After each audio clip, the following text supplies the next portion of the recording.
Amateur StarCraft 2, yeah. Hello, welcome. This is Jack from Amateur StarCraft 2.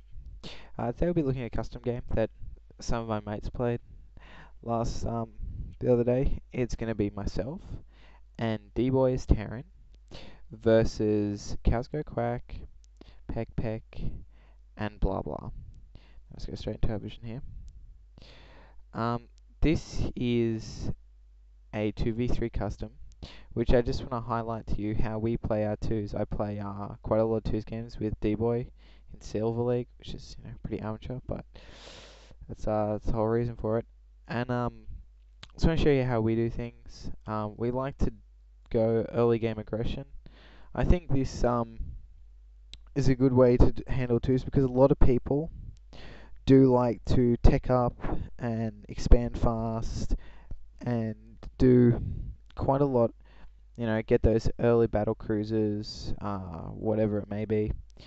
But if you put early game pressure on them, most people will buckle under the pressure, because most people, what they do is they wall off, someone goes Terran, they wall off, and they basically just sit behind that and tech up.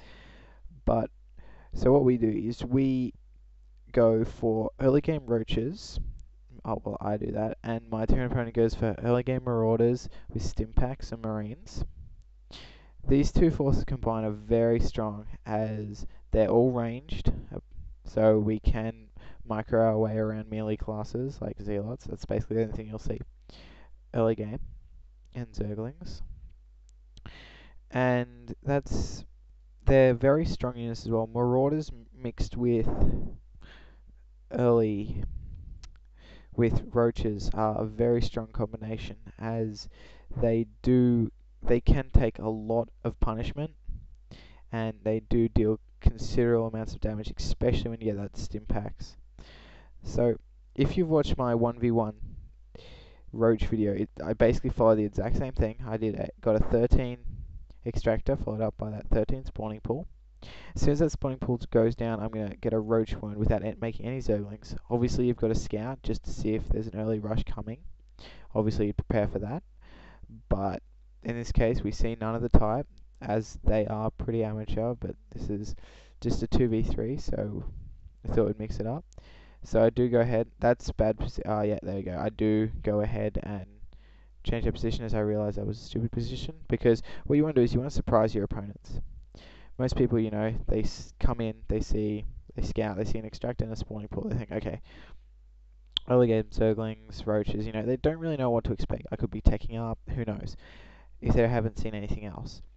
But obviously you've got your Roach Worm to the back, and by the time they've done their first scout, if they did scout it, I would have waited on this. If they were still in my base, wait until their probe or SCV has come out, and then drop my Roach Worm down.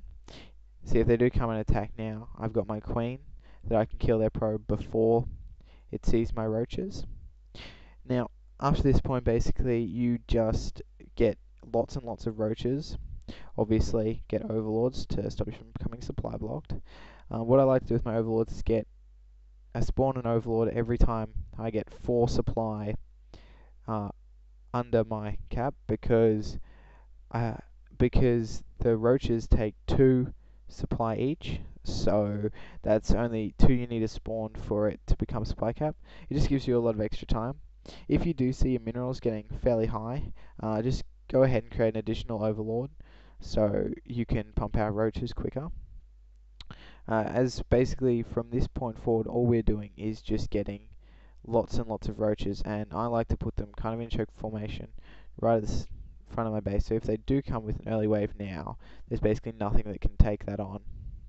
So what D-Boy here is doing is obviously getting up some early Marauders, researching the Stimpaks, which is very important, getting his second barracks up now, and he'll be starting to produce quite a lot of Marines and Marauders, which is a very good combination coupled with Stimpaks. So here we go, we just keep building these.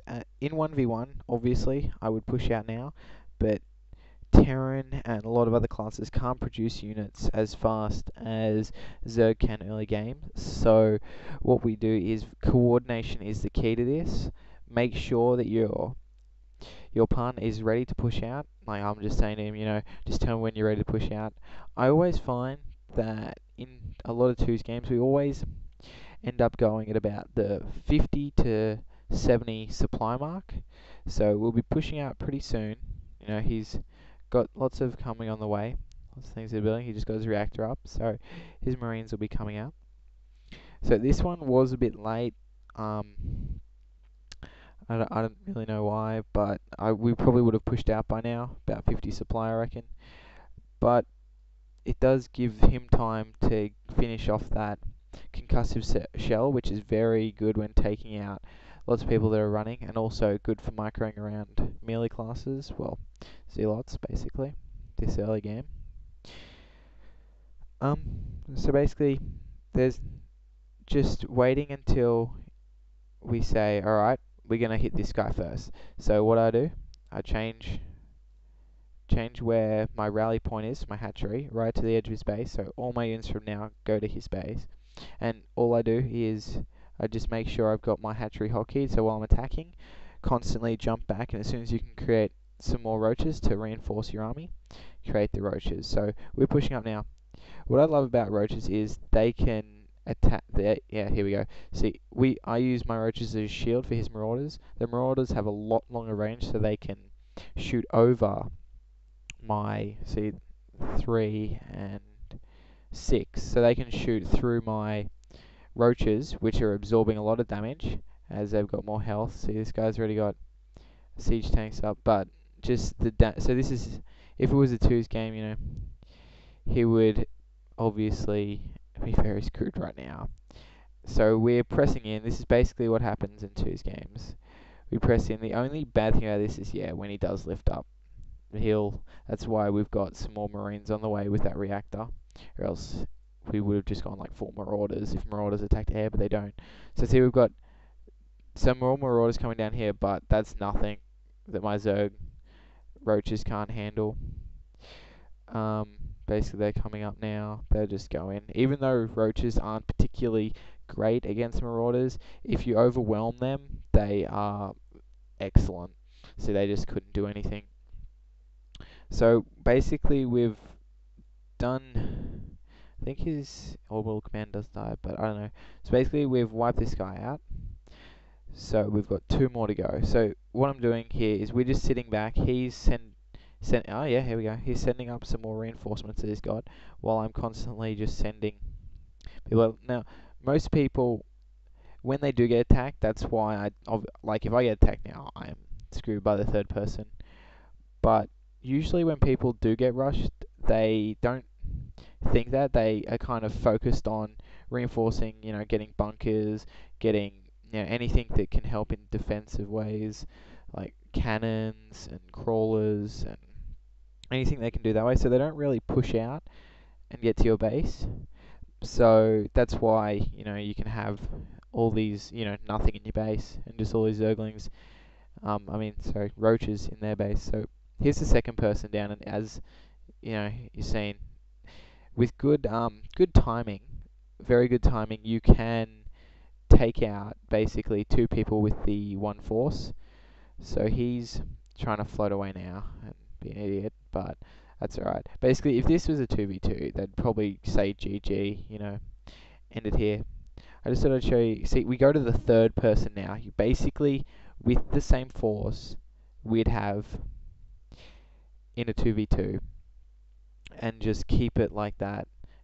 We'd basically have this force in a 2v2, and I just wanted to show you that, we can take out 3 people with basically, what we had at the start and a few reinforcements.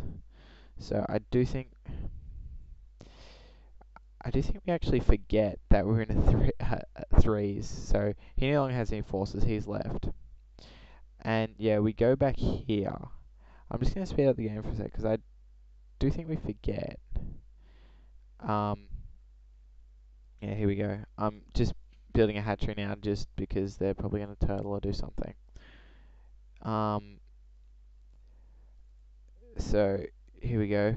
See, this is what can happen, because they won't be able to kill many of your roaches. By the end of 2's game, here we go. We forget about the other person. By the end of the 2's game, I would have so many roaches that it wouldn't be funny. So he's kind of sitting in his base. He's been able to bring up a few supplies, but if we did went straight for him after the second go, we still would have had the exact same effect. He's got a couple of, he's been able to supply a bit more units. See, this isn't good. Usually he'd kind of run in, so this is why I'd run in first, because my roaches have a very short range.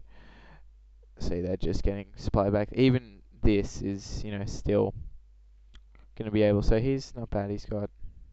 You see, he thought he was pretty safe going for that, early fusion core. What's he getting at now? He's just training medvacs, but yeah, they won't be able to do anything. So they did. So we do find out that they're kind of turtling now, and the game's basically over, really. I just like to illustrate, the key components of what we did. Getting those, make sure you scout, because there's nothing worse than going for early roaches, but then you get owned by like a 6 pool or something like that you don't prepare for. So basically, just get out those early roaches, just pump out as many as you can until, in this case, D-Boy, I'll just, pump out as many roaches as I can until D-Boy says, alright, I'm ready to push out. And then we'd coordinate our attack and push out. And using this strat has been very successful in our placement. We didn't lose a game, but for some reason we still got 2's. I don't know why.